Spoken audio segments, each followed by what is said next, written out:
ఏనాడైనా సరే రైతు తన యొక్క కష్టాన్ని గుర్తించి ప్రభుత్వాలు మాటలకే మాత్రమే అసెంబ్లీలో కానీ పార్లమెంట్లో కానీ మాటలకే ఏనాడు కూడా ఆ రైతు యొక్క పరిస్థితిని అర్థం చేసుకున్నటువంటి పరిస్థితి లేదు.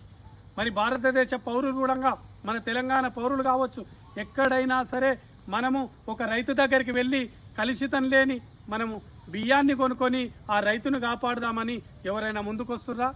అది లేదు. అరే వద్దురా, వాని వర్షానికి తగ్గింది వాని పంట, వాని బియ్యం బాగుండవు.